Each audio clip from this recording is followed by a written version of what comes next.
Get that They were free. water bottle out of your mouth. Hey, you have one too. Hey, no, I already have mine. This one's yours. Oh, you're a dick. You're such a prick. Smurfs 2, AMC, amazing. It tastes like plastic. Oh. Yeah. Well, I can quit being a gas from the Smurfs 2 videos coming.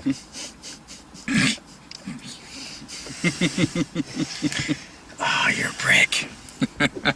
People have been very, very curious because they want to watch the video to decide whether or not they should go see it. It's because they're fucking sadists! You're all sadists! Ah! Oh, I need a... You know what? I need a Smurfing beer. How about that? A Smurfski. Damn it!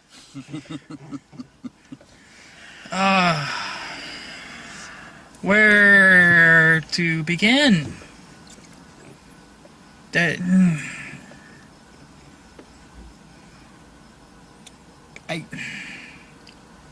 Well, fuck it. I'll start it off. Jesus fucking Christ. This movie was a goddamn train wreck. Oh, you're wearing a shirt? No, I'm not wearing a shirt underneath it. My shirt is on your knee. You're now embarrassed to be wearing that. Oh, so Yeah, because it wasn't before. See this? This is a Smurfs 2 jacket that I wore for the premiere of this motherfucking thing. I will not be attending the convention coming up in fucking 2 weeks, whatever. So my contribution to any of you who may be going to this con is I will autograph this, and you will now have an opportunity to literally wear my anger. Give me my shirt. Oh, watch my balls. Fuck your balls. What? You heard me. God. I didn't make this goddamn movie, Jake. I Don't don't hate give me. a fuck. You just got done saying I need a Smurfing beer. I was Shut actually thinking the fuck up. How's that? I was actually thinking you were going to do the rest of the video shirtless. It's like me going, I'm crabby. Well, that's the only reason I wore this shirt, for just so I can say that joke. Done. Alright, fuck it. It's that kind of party. It's gonna be this kind of review. You know what? I'm with Brad. Fuck this. Your next stud. No. Come on, dude. Dude, come on. 3 dudes naked Come on, in the car. dude. Come on, dude. You're making us look gay, bro.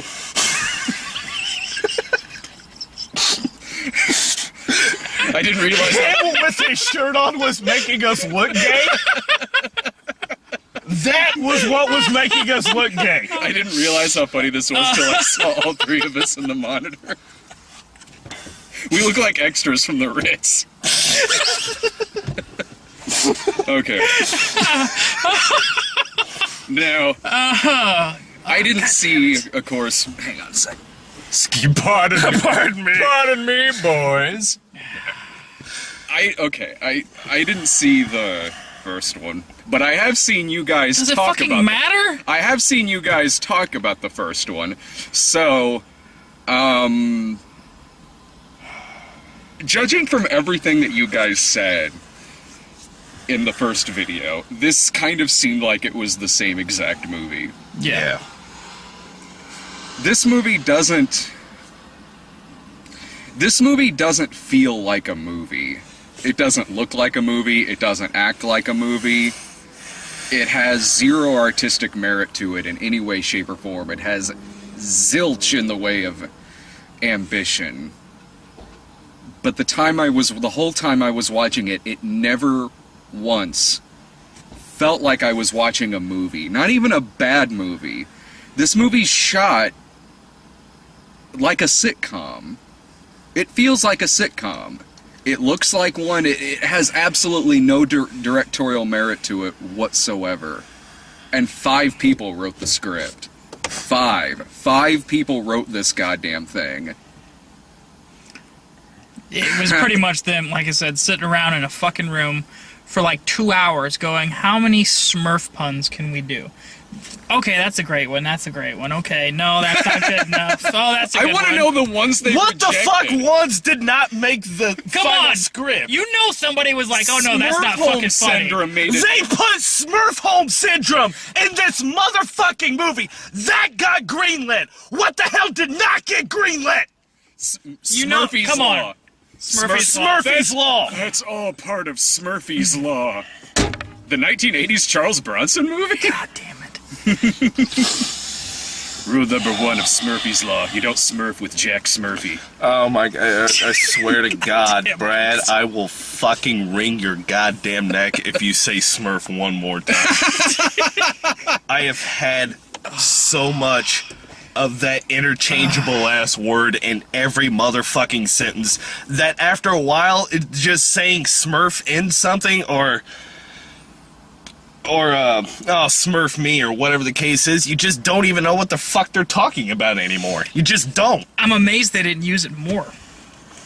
Honestly, so am I. I mean, they use Come on, it a lot. from the first fucking movie, there was entire sentences where all they said was Smurf. There was entire sentences in this one where all they said Smurf. Where they said Smurf Home Syndrome and Smurfy's Law was in the same sentence. They worked in Snailed It. It's the second movie we've seen in the span of 2 weeks that uses the word snailed it. Yeah, it is. Oh, god damn it. Maybe that same kid would have been in the audience to go, they stole that from Turbo. That's Turbo's word.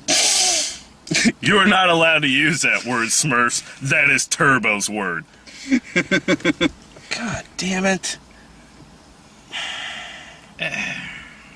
Well, all right, we should start from the beginning. Where Gargamel's now working as a magician in France by being the most powerful magician who has ever fucking lived.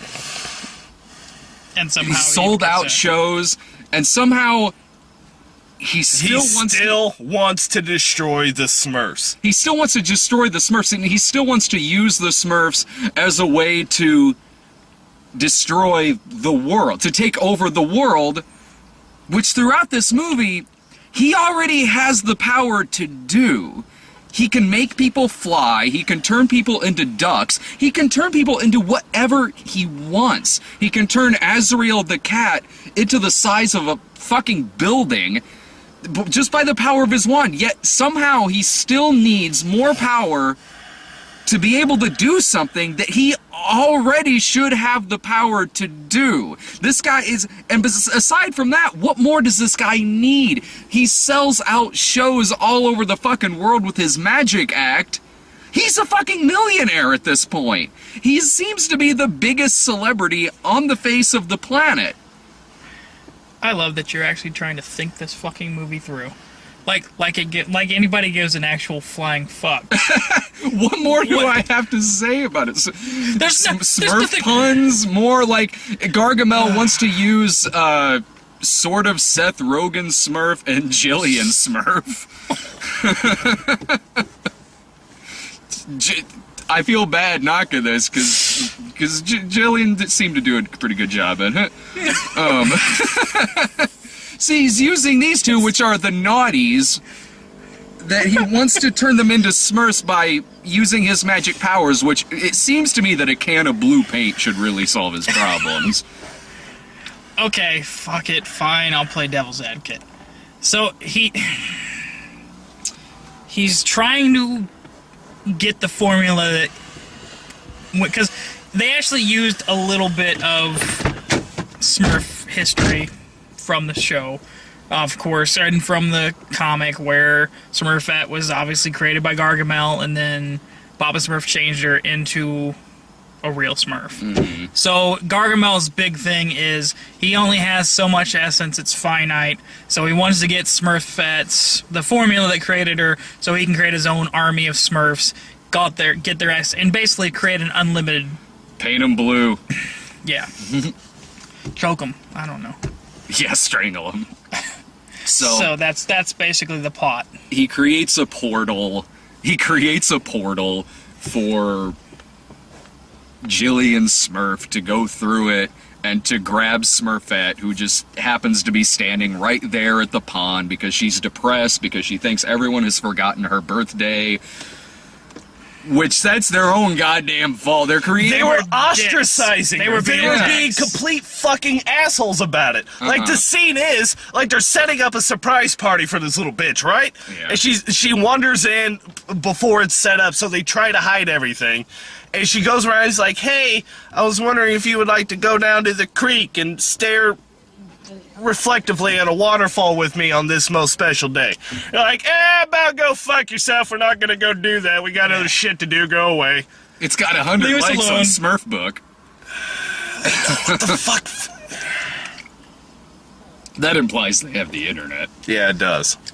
And yet, every time when they go out into the real world, they're just so goddamn confused about what the fuck is going on. Yet they can make jokes like, "Oh, you got 100 likes on Smurf Book," And they know what a corn dog and they know smells what the like. fuck a corn dog That was- smells like. That was great, because I'm sitting next to Jake, and all of a sudden I hear him just scream out, "How do you know what a fucking corn dog is?" This is when, because they hear Smurfette. They hear Smurfette get kidnapped and taken away, which, this is interesting because it's the only time in the movie that anyone hears a goddamn thing that's going on 5 feet away from them. This movie is made up of sequences which would end this movie significantly quicker. This movie is frequently made up of all these instances that would bring an end to the movie if only the characters weren't fucking deaf. Because they'll be worried about something, like Smurfette gets taken away and she'll think that, like, Papa Smurf doesn't love her anymore, or Papa Smurf is looking for her, or she's looking for him, and they're always 5 feet away from them, and they don't hear that they're 5 feet away from them, even though they're making Banging all on the this glass racket in the and- world. This is a movie where people are so deaf, they don't hear that a Ferris wheel the size of the goddamn Willis Tower is rolling right towards them until they look and see that it's coming towards them and it's right across the street. So Smurfette gets taken away, and Papa Smurf is, "We must go after them. We must find them. Poor Jonathan Manners. Luckily, I have made these crystals, which is very convenient for us, because we can just swallow them. We don't have to worry about a portal. I made them just for this very occasion, in case this would one day happen. Quick, let's swallow them. Oh no, I tripped, they're falling in the air." And now- Clumsy again. It always revolves around Clumsy. Just kill that fucker. Motherfucker. Kill that fucker. You never have to deal with a goddamn thing again. So it's Papa Smurf, Narcissist Smurf, Grumpy. Clumsy and fucking grumpy. And Mexican Smurf. Well, wasn't that Grumpy? Yeah. Was that George Lopez? Yeah. Okay. Yeah, Who was the voice of Narcissist Smurf? I don't give a fuck. Because a couple times I'm listening to it, like, is that John Oliver? No, Actually, John Oliver, I think it is John Oliver. it is. I'm pretty sure, actually, now that you say that. Not only is he taking over the Daily Show, he's also making worse movie choices than Jon Stewart did. I guarantee you, I can do a movie worse than Big Daddy. Mission accomplished. Are we going to talk about the elephant in the room? The little kid's name? This is the first time this was the. That's Christina Ricci was Vexy? God damn it. Oh, so it wasn't Jillian? Yeah, John Oliver's fucking It's Vanity John Smurf. God damn it, John Oliver! I like John Oliver. Fucking. Oh my god. Alright. Fucking I look gorgeous. Welker does the voice of Azrael. Fucking Megatron does the fucking voice for Azrael. Well, I got Azrael's back. He was the only character in this movie I liked. Because he's the only character in this movie who had any fucking intelligence. Yeah. Good god. And I can totally get behind with having whole conversations with a cat. Wait, Kenan Thompson was one of them? Well, now that I have Pazuzu, I can kind of relate to that. I've got Talkie Lloyd at home. He knows what I'm saying. I gotta start talking to him, though, like the way that they do in movies whenever the audience can't understand what he's saying. And He's... Oh, fucking... I should have known. Anytime you put Shaquille O'Neal in a movie, it's gonna fucking suck. Oh, come on. Blue Chips was great. Shazam. Kazam! Excuse me, Kazam. Thank you very much. I prefer Shazam. Steel. God damn it. Alright. That... Alright, so here's the entire movie. What? Really? I would change What? my fucking name. Her last name is Victoria Smurfit? Smurfit. Who's Victoria? Who the fuck is Victoria I have Smurfit? no She was idea. in Bulletproof Monk. Oh, that Victoria Smurfit. What's the elephant in the room? Alright. You're my boy, Blue! You're my boy! So here's the movie. Smurfette's party. Smurfette's birthday. Trying to throw her a party, shit goes bad. Smurfette feels sorry, goes off by herself. Meanwhile, in the real world, Gargamel makes this little portal that's too small for him to fit through after he brings the portal down from the Eiffel Tower, whips out this wingsuit, jumps off the Eiffel Tower. Yeah, his flying suit worked a lot better than that guy from the 20s. The guy from the 20s who just went, God damn it, 20s! I'm cool with that. So he jumps off the Eiffel Tower. Apparently Gargamel is immortal, invulnerable, something. Yeah. Because he goes off, and this is not the only instance, but he flies off of the Eiffel Tower, and he gets caught in the wind or some stupid physical comedy bit, and he bounces off the side of the fucking tower. It's hard for me to take. Okay. So that happens, alright? The portal's not fucking big enough for him, so he can't fucking go in there, right? So he sends his two naughties, Haggis and Jillian. Haggis and Jillian go into Smurfland. I don't know what the fuck her name is! She looks a lot like Jillian, so it's fucking Jillian, alright? So Jillian and Haggis go into Smurf world, right? And they abduct Smurfette. They take Smurfette back to the real world. Because that concept was great the first time I fucking saw it. So they're back in the real world. Oh no. So Papa Smurf conveniently made some crystals after the last blue moon from the first movie so they could teleport.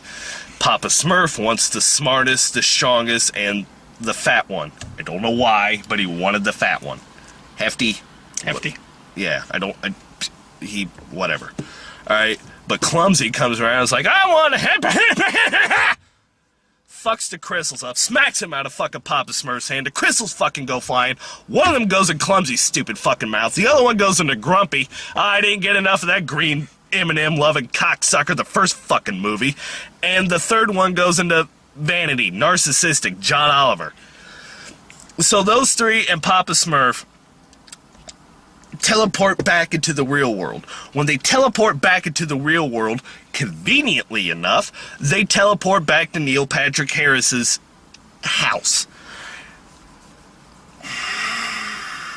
When they teleport there, they're having a birthday party for Neil Patrick Harris's kid.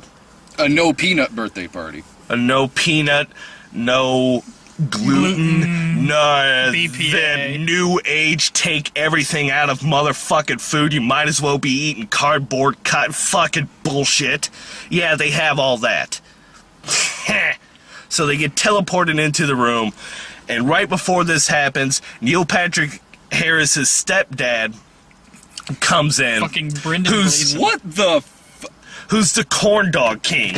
Neil Patrick Harris's stepdad shows up. I'm loud and fucking rambunctious. Everybody gets a corn dog. Cooked in peanut oil. Cooked in peanut oil. So he has like this puppy. He has all these weird little shit to entertain Neil Patrick Harris's kid. This is where we learn what these two human beings named their child. It was Blue. They named their kid my boy, Blue. That alone warrants both of those human beings. To be sterilized. No.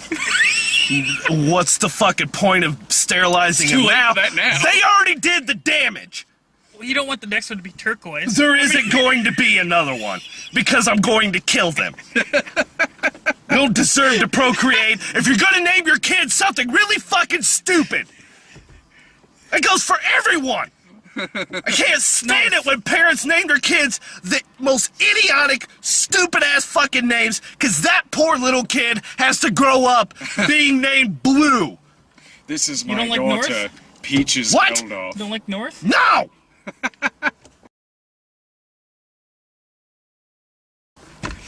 Alright, so it's fucking Blue's birthday. The kid who they got to play Blue is the single worst child actor I have ever seen in my goddamn life. Just nothing to this kid. There's nothing to the character either. Yeah, you're right. There's the extent of this kid's line is to be every annoying kid, not even that you've just seen in a movie, the stereotypical annoying kid that you might just run into at any kind of like public event. Like the kid is just Smurfs, yay!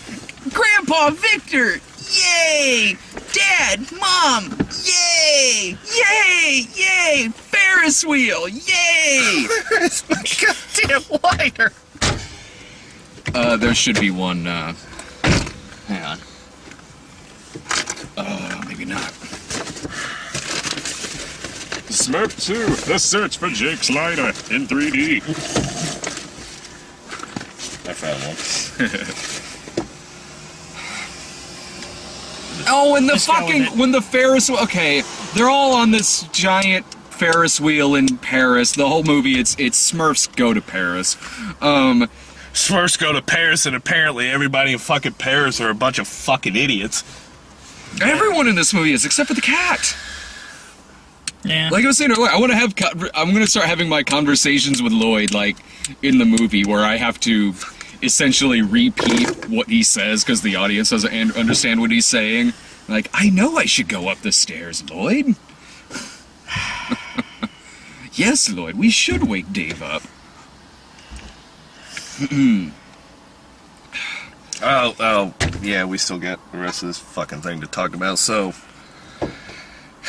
they're in Blue's birthday, and the Smurfs show up, and some ginger kid ate a peanut and almost died. Or the corn dog, which was dipped in peanut oil, apparently had a peanut allergy. It smells like corn dogs in here. Yeah, that was the original thing that I was gonna bitch about. So the fucking Smurfs go inside of here, right? And Grumpy Smurf lands into this big ass wagon full of presents that the Colonel Sanders of corn dogs brought in with him. So he lands in it and he pops up with this puppet. It's like this weird corn dog monster with the tongue. And he's inside of it It's going, Gene Simmons with the help! corn dog. Yeah, it's help! Help! It smells like corn dog in here. How the hell do you know what the fuck a corn dog smells like? You didn't know that in the first movie. This is only the second time you've been inside of our world. How the hell do you know what a corn dog smells like? How do you know what a corn dog is? You fuckers call it a Smurf dog. That could be anything! Oh, and it got to the point where it got to the point where they weren't even replacing the word Smurf with other words. Really? They were just adding it just in the middle of a sentence. They would say like, Smurf exactly.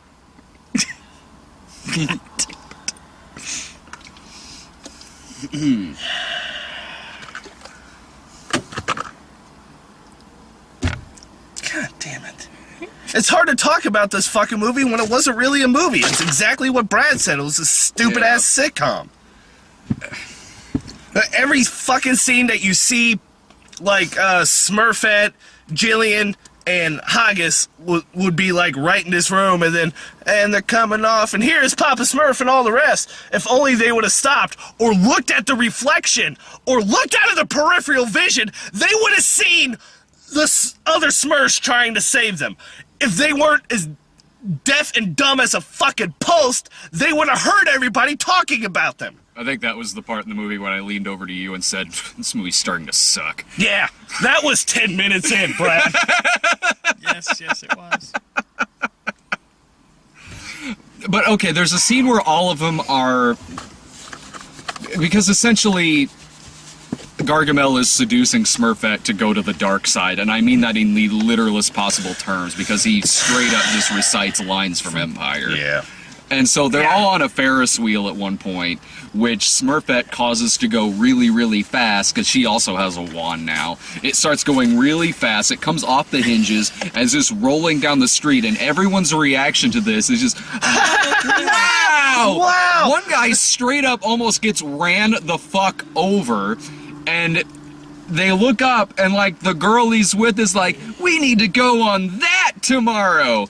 Yay! Like, is this dumb fucking bitch? Like, is she gonna watch a building explode and be like, let's go in that building tomorrow? And like, not only that, like It's it was the Japanese. It said like, right, forget the Louvre, we're gonna do that tomorrow. Ha ha ha ha ha. Anyways, Well, as a fucking after Hiroshima, I mean, there's not much you could do. They're good. They've seen it all. That was like 20 years ago. Alright, like 15.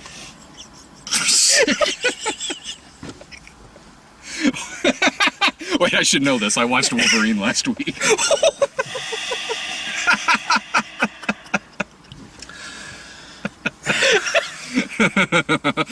I get the dirty looks. He said it. he got the dirty look first. Okay. Yeah. All right. I panned to you because you said it happened 20 years ago. 20 years ago? In the 80s? Didn't they make a movie about that? Hiroshima Diaries? Did they? You're the one who has the encyclopedic knowledge of movies, Brad. Didn't you go see that movie? With the mutant Japanese? With the mutant turtles living under the... Did you see what I did there?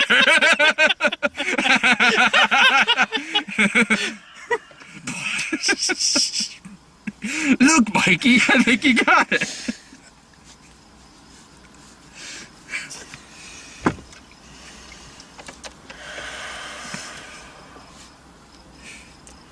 I'm gonna fucking kill you. But I still managed to be the biggest dick, even though I saw the movie too. That's a change of pace. I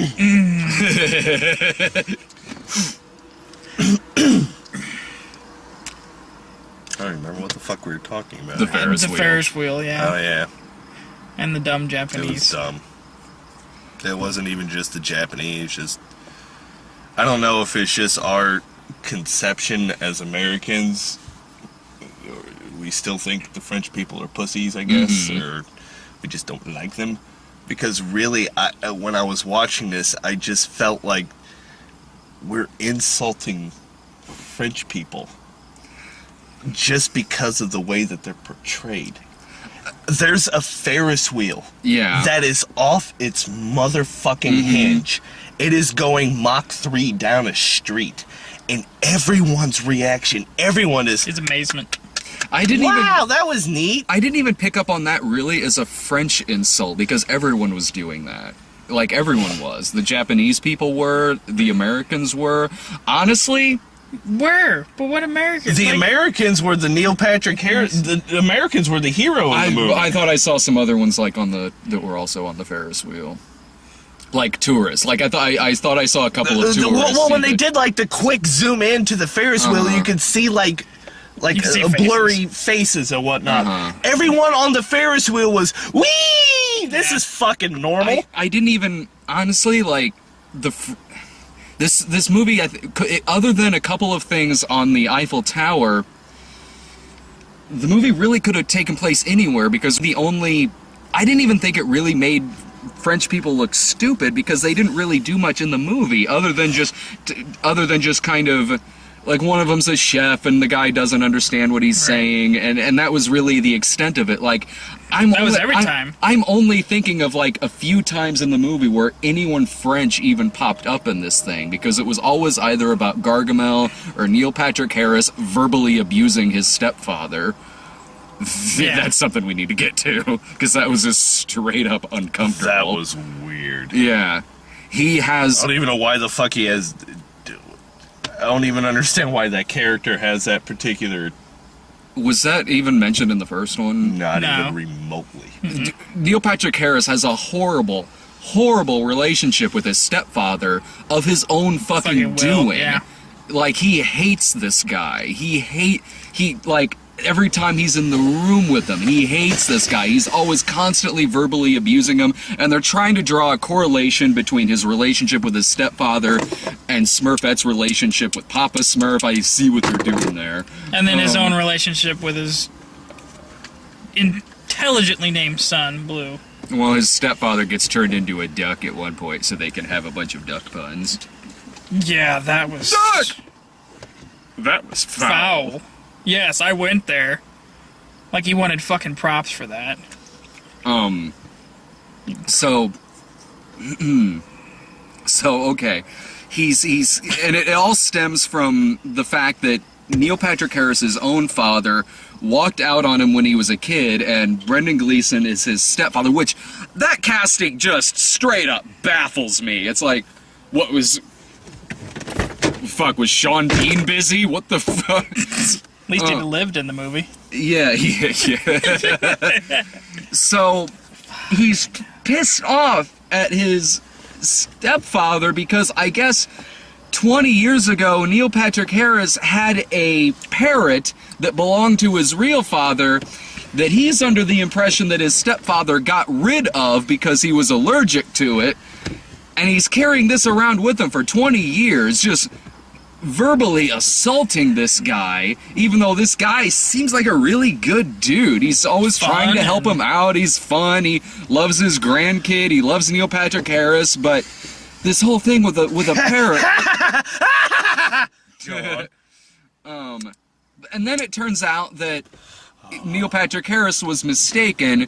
And Neil Patrick Harris was mistaken, and it was actually Neil Patrick Harris that was allergic to the bird, which I guess it took him 20 fucking years to figure that out, even though he spent a good part of this movie carrying a bird around with him in his hand. And actually, I mean, he was fucking getting allergic and sneezing and shit. Don't you think you... And the realization that he had when he learned that he was allergic to birds was his stepdad got turned into a duck. We had that. That wasn't... He turns back into a duck. Or, I'm sorry, he turns back into normal. And he tells that story where he was like, hey, look, you little shit. You're the one who was allergic to the fucking pigeon, not me. I took the heat because you had no daddy. You're welcome. Mm-hmm. He was like, I'm not allergic to it. And he just randomly is like, here, smell my feathers. And Neil Patrick Harris, like, smells his feathers and sneezes. Like, oh my god, you were right. Yeah. That is how you learn you're allergic to something? Right. If you just I don't care who you are. If you ruffle some feathers underneath someone's nose, you're gonna exactly. sneeze. It's like, here, smell a feather. It's going to tickle your nose. Yeah. You're going to sneeze. Mm-hmm. My god, I'm allergic to this pepper. Exactly. So It's just terrible all around. And as we were saying earlier, I saw the scene after the credits. They all live happily ever after at the end. They rescue Smurfette. Gargamel captures all of them in a cutaway. 4 of them show up to rescue Smurfette and Jillian Smurf and Haggis, who are all 3 in these tiny cages that they could easily fit through. And he's got this machine where he's got them all in individual cages, and they're all, like, he's sucking the power out of them. And then the 4 Smurfs come to rescue them, but then they turn around and Gargamel's standing there, and so is Azrael, which, again, only character in this movie with a fucking brain who actually knows what is going on, and his dumb shit master won't fucking listen to him. So then it just cuts, and like they've all been captured and they're all in their little cages. I don't really know how that happened, but it did. And they get rescued. Gargamel shoots away with his own fucking wand at the end, bouncing between bells that start playing the la la la la la la. And then they're like 5 times they did that la la la la la la. Yeah, and so then they all go back to Smurf Village because at the beginning, or well, right beforehand, Papa Smurf says, "There's a problem. I've only made these 5 crystals to bring us through. We can't fit Jillian, Smurf, and Haggis through there." So the Smurf said, like, "Not so fast, Papa Smurf." Bonk! Magic wand. Now they have several more. So they all go through and end up back at Smurf Village. Smurfette has her birthday party, which I would have been pissed off if I was her, because if they weren't so fucking clumsy with this goddamn birthday party, none of this shit would have happened. They all have a birthday party. They sing their fucking song. Neil Patrick is now on good terms with his stepfather, which they shouldn't have even been on bad terms to begin with. So I turned to Jake. I'm like, "Hey, you want to leave?" Jake's like, "Yes!" I fucking hopped the railing and bounced. And we leave, which again, like we were saying, like how it had to have been funny watching people outside the Turbo Auditorium watch us assholes come walking out of it. This had to have been even better because it's us 3 and Jake is standing with that Smurfs jacket on, just like taking on like. So anyone watching this must be like, wow, that movie really crushed that guy's hopes that it was going to be really good. Like, I'm only picturing, like, he's wadding this up, going like, "Oh, it's $40 fucking dollars down the goddamn drain." That'd have been great. I did not spend $40 on that. This is nothing like the first one. I am gonna peel the number... This is exactly like the first one. I am gonna peel the number 2 off of this jacket. So we all come out here, but I forgot my hat in the theater, so I went back in to go get my hat, and when I walked in, a post-credit scene started, which was Azrael yelling at Gargamel. They're like back in his lair. They're back in his lair. Azrael's yelling at Gargamel. Azrael's like, and Gargamel's like, I know, I bumbled it. I know. And then he starts, like, insulting Azrael, and then it just cuts to Azrael's claws, just like Freddy Krueger, like, whoosh, and he just jumps on Gargamel's face and smacks the ever-loving shit out of him. I'm alright with that. I was glad I saw that. Honestly, I was, because at least the smartest person in this fucking movie actually got a little bit of fucking satisfaction at the end of it. You know? Like, actually got a little bit of justice at the end. Throughout this whole movie is made up of Gargamel trying to explain what is going on.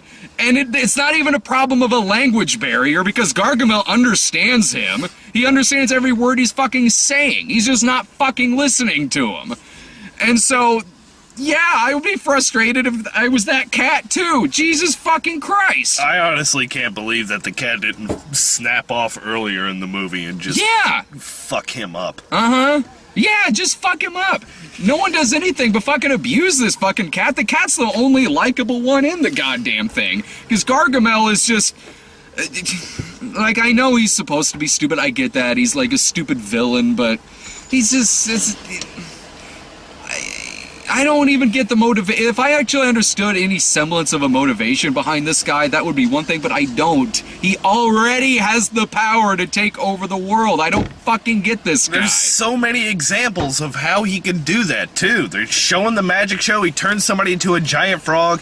He turns Azrael into a cat the size of a bus. At that point, Azrael should have fucking ate him. Yeah!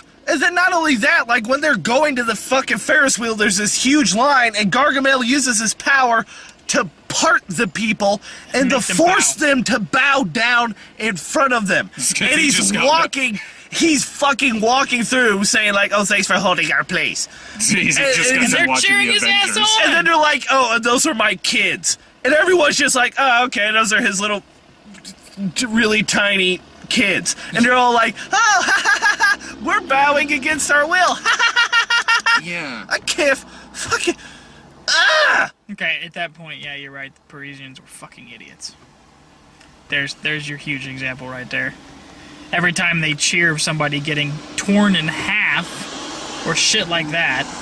Yeah, there's not any sense of awe or wonder in anything that's... Or fear. Yeah. Or anything like that. It's just. Mm-hmm. And honestly, like, Did you guys like the show? No. I The see. Smurfs? You mean the show, the No, I cartoon. didn't. It fucking drove me nuts. I watched it here and there when I was a kid. Like, if it was on and someone else was watching it, sure, I did. It's not a show that I kept watching on my own. It's not a show that I've carried with me into my adulthood. There's plenty of cartoons I watched when I was a kid that I can still watch now and still do. Like, I still watch Looney Tunes all the time. I can watch He-Man any damn time, you know, but other ones... But there's some other ones where it's like, yeah, I watched it when I was younger. I'm not that person anymore. I don't need to see the Smurfs again. I don't. I wasn't a giant Smurf head when I was a kid. I just, here and there, I would kind of watch it. And sure, being 5 years old, I'm sure I probably got a kick out of it when it was on. But I was fucking 5. Yeah. You know, whatever. And it would be, to me, it would be more... Okay, the movie wouldn't be good regardless, but you could certainly take a huge creepy factor away from it if it was like 2D animation in with all this live action stuff, because it gets into some, and I was asking Jake if the first one had this too, like it gets into some weird, like, uncanny valley territory with some of these Smurfs, especially the ones that are a little more flesh colored, like, because it's like, it's to the point to where it's like they're certainly very realistic looking enough now, but you can still kind of tell that it's an effect on screen, and it just causes it to be somewhat creepy a little bit. Like it does. It really does. Like, you know, they would have like a close up of one of the Smurfs' face, whether it be one of the blue ones or Jillian and Haggis, and they would show a close up. And like you could see like goosebumps kind of. You could see like texture and whatnot. Individual freckle, like the freckles on them. Yeah, into their like skin, and that just makes it really, really creepy. You know, it doesn't flesh them out. It doesn't make them more of a character. It just makes them like little things that nightmares could quite potentially, you know, it's creepy. It's weird. It just doesn't belong. You know, it's like, just speaking of not belonging, what was that line? Get a shroom, you two. Oh, God damn. Okay. I would have loved a shroom. I could go for that right now. Thank you very much. Please. And if ever you need, here's an example in one film how animated 3D tends to look a lot better than live action 3D, even though depending on the movie, live action 3D can really, really look good, because in this one movie, in this 1 hour and 40-minute movie, you have 3D sequences that are actually pretty good. Like a lot of the animated stuff, a lot of the computer-generated action sequences looked fine. Like the 3D in that chase scene with their riding on birds, like the 3D in that was fine, but then you would mix that in with the live action stuff that was in 3D that looked terrible. Yeah. That looked like it was just shot, well, I mean, it was shot completely different, but it just, like, in terms of the 3D, looked like it was just directed by a completely different person. There's something else a little bit odd about this movie, and it's very subtle. When we were at Blue's birthday party, one of his friends, there's parents there, all right? One of the ladies who was with her man was pregnant. Nobody referenced it. She was just pregnant. Yeah, you know. And you don't really think much about it. It's okay. Later in the movie, that 3D sequence you were talking about when they were riding storks, Yeah. they crashed a photo shoot. I think it was a photo shoot. All the women were dressed in white, like wedding gowns. Mm-hmm. There was 4 women there. Each and every one of them was pregnant. Quadruple shotgun wedding. It's very subtle, and I don't understand why it's in the movie. Why? I can understand the children birthday aspect kind of thing, right? I get that. But I don't understand the stork reference, and I don't understand why they crashed a photo shoot, why all 4 of those women were pregnant. Mm-hmm. I mean, it's subtle, but it does have to do with the Smurfs. The fact that none of them are actually birthed, and they talk about the stork. So they talk about the storks, but you come in the real world where they can actually get pregnant. Like that, when he comes in, when he's talking about Blue, he's like, "Man, that must have been a really big stork that brought him in." I didn't hear that line. Yeah. I remember that. I remember that. It's the naivete of the Smurfs. The naivete of the Smurfs. This movie's deep. This movie is not fucking deep. This movie is only God forgives levels of deep. Oh my god. That may be Terrence Malick's Smurfs. We would still be in there. They wouldn't be talking. You'd see a cutaway of a Smurf dying, and Is then it ever gonna fucking show the Smurfs? All we've seen is just the trees. Mother, father, Smurf. I miss your son. Smurfy presence. Smurf me, son. Smurf me, son. Come on, Smurf me, son. Right here. Smurf me right here. You are allowed to Smurf here. Stop. Oh, Jesus Christ. Yeah, that's probably I don't know if that was an intentional thing. I'm sure it was. I'm sure it was. I mean, it was. You know, it was I subtle, can't tell, but it was too obvious not to be. It wouldn't surprise me if it wasn't. They're like, "Oh, pregnancy's fun. Let's do this." I could see Raja Gosnell going, "Okay, let's do it," or whatever for the that 5. guy. He and Michael Bay need to have taken out a field and shot. No, because Michael Bay has at least done some good movies. Like, Raja Gosnell will never do a good movie. Would it seriously be that big of a fucking deal if somebody took out Michael Bay? No, Brad. Pain and Gain is still one of the best movies I've seen this year. Really? 1 out of... Oh. I like The Rock. I like The Island. They could have done The Rock without Michael fucking Bay. Huh? They could have easily done The Rock without Michael fucking Bay. Oh, they still would have done Transformers without Michael Bay. Yeah. No, not Mike. We don't need to blame Michael Bay on that. You could just take Raja Gosnell and Aaron Kruger out wherever the fuck you want to go. The guy who fucking wrote the fucking Transformers movies. I loved how their excuse as to why Transformers 2 was bad was because it was written during the writer's strike. Yep, that was the problem. That was the problem. That was totally the problem. That was the issue right there. Done during the writer's strike. Because you got Aaron Kruger to write it. And then what do? We are so sorry we made this shitty movie, so let's hire the same fucking writer back to do the third one. Third one sucks. All right, we're fucking rebooting it. How are we rebooting it? By, again, hiring the same fucking writer. Nobody else will fucking touch it anymore at this point. Terrence Malick's Transformers. Human transforming. Yes, that'd be it. Wow, that could get really graphic. I could get I'd watch it. behind Yeah. They transform while they actually crush humans while they put them in the cars and they crush them as they're transforming. Yeah. that. Cool with that. The blood down the hood of the car. Wasn't that fucking in Clerks, the animated series, when they were all inside the Transformer and it transformed and blood just squirted out? Yep. Car full of midgets. Everybody work. Everybody work.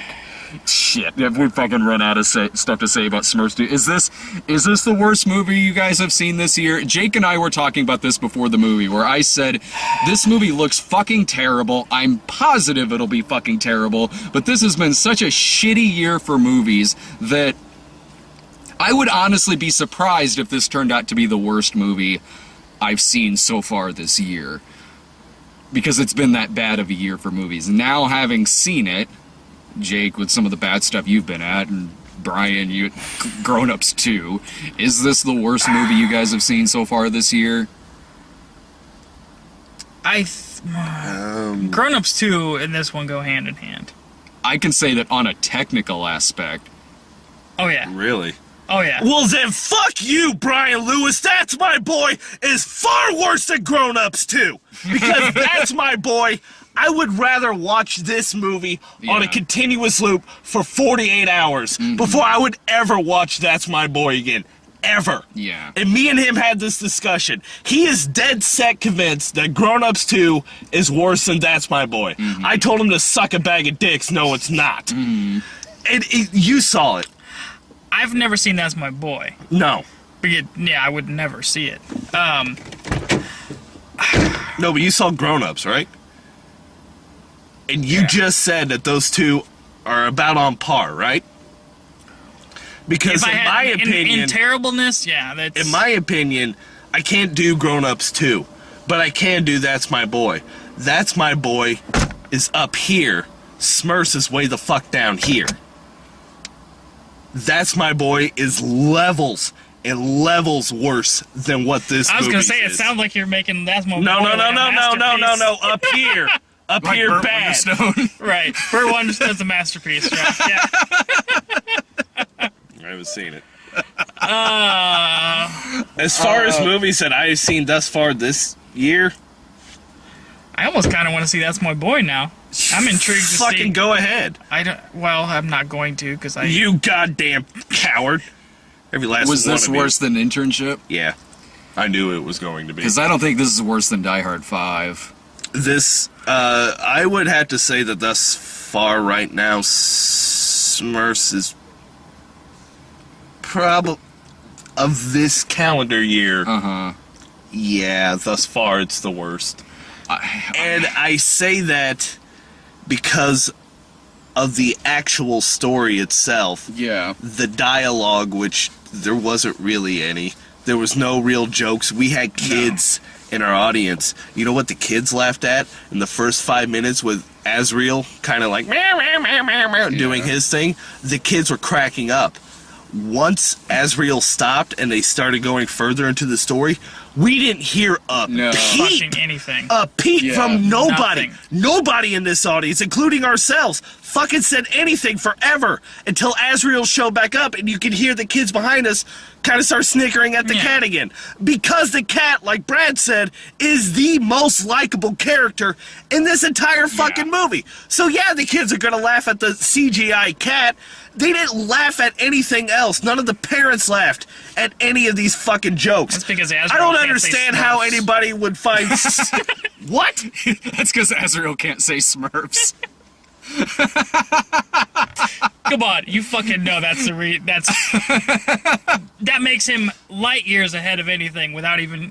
It sure does. Azrael can't say Smurf in the middle of his fucking Honestly, sentence. like I thought there was only like 3 or 4 other people in that. We were sitting like More people were filing in while we were doing while we were watching the reviews.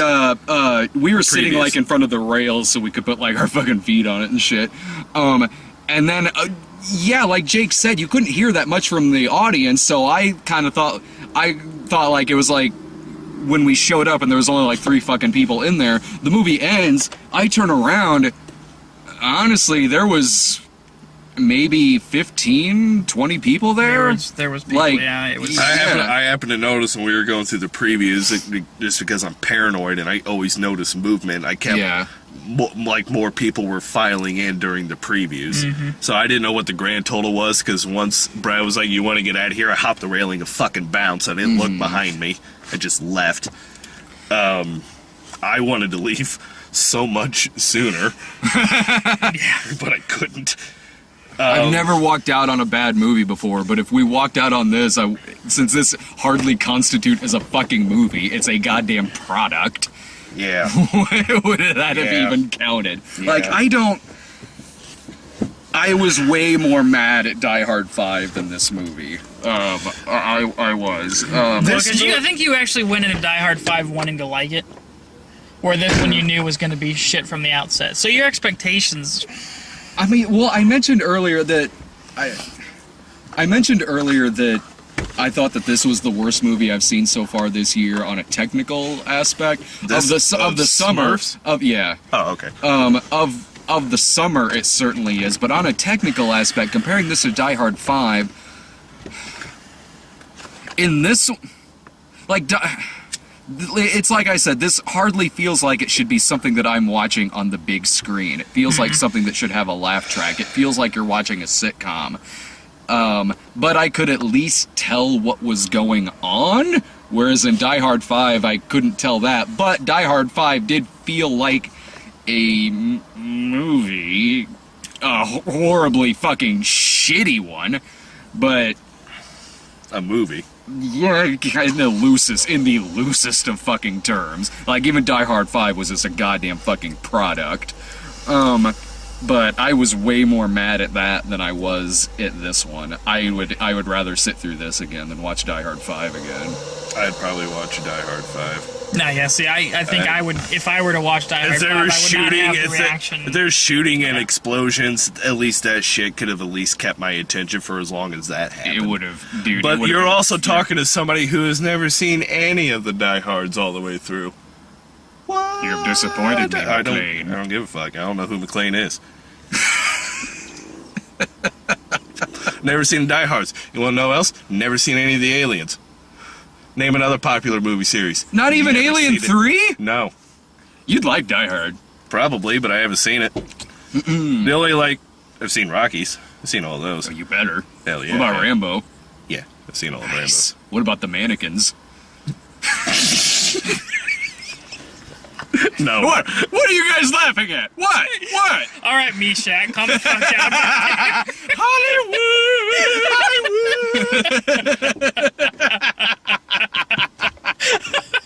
You get over here. Hey, let me get some fire. Take my paycheck and get out of here. Hey, I get to meet Andrew McCarthy in a couple weeks. You goddamn right I'm taking my mannequin with me. I don't. Not even my copy of Mannequin. Just a mannequin I built myself. I do. I do. I made her look like Kim Cattrall. Kiss her and see if she comes to life. Damn it, I accidentally brought my Christy Swanson mannequin. No!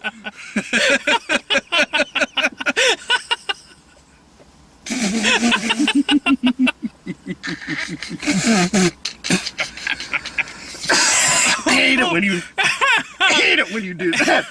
Reference mannequin? While I'm smoking, yes. Is that it? Do we When actually? did we stop talking? I mean, did we? Oh, we stopped talking about Smurfs Right, like 2 hours exactly. ago. There isn't anything to talk about in that thing. I mean, the reason I would probably watch Die Hard 5 as opposed to this one, Well, yeah, because at least Die Hard 5 did not say Smurf home syndrome. Right. That fucking infuriated me. Smurf home syndrome. Oh yeah, she just has a classic case of Smurf home syndrome. Yeah, that's a fucking fantastic disease to throw Smurf in front of. Oh, yeah. That's fucking fantastic. Don't mind him, he's got Smurf Gehrig's disease. Smurf Gehrig's disease. He's been a little promiscuous, so he's got smades. Man, I should have been... Man, I should have been the 6th person to help write this movie. No. You would have known exactly what jokes are mine.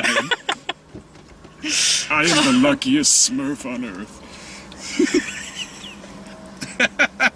One of those Smurfs is just wasting away. God.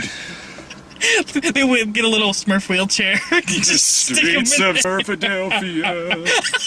La la la la la.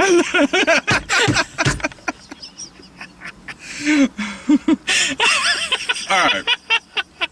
So far we've talked Lou Gehrig's disease, Stockholm Syndrome, Murphy's Law, Hiroshima, AIDS. What next? What do we got? What do we fucking got next so we could add the word Smurfs to? Smurfatitis C. I don't know. Smurfatitis C. We could redo your Grown Ups 2 video and say this final Smurftion. Final Smurfolution. Yeah. Smurfolution.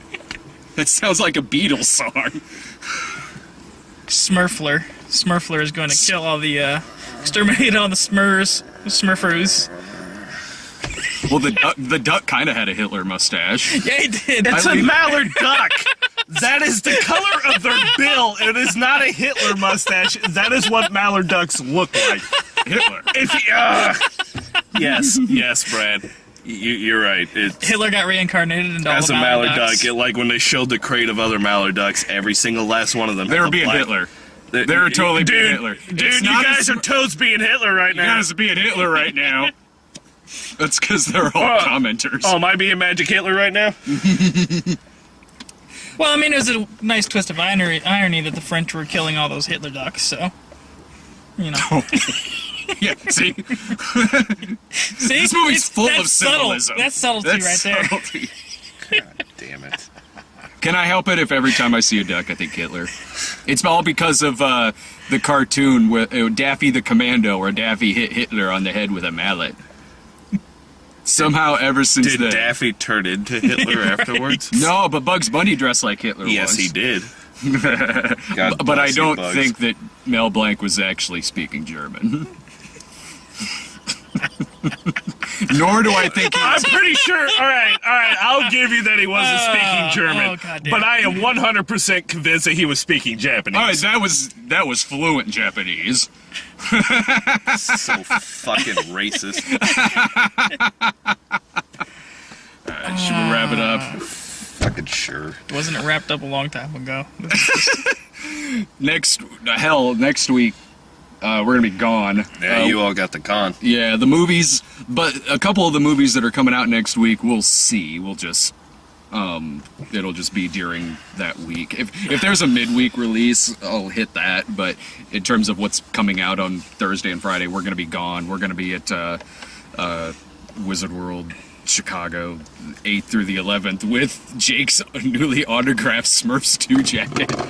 Yeah, get it while it lasts. Right. Because I know somebody's going to be like, hey, I'm buying this. I get to wrap myself in Jake's anger. It's like a warm blanket of Jake anger. Yeah. It'll keep you warm. And you can't touch it with your bare hands because my anger will pop off on you. And some people just can't control my levels of rage. And I would hate to be responsible for somebody snapping off and killing somebody. That's a secret, folks. He's always angry. I am. Except he turns in blue. Yeah, see? You just turning blue.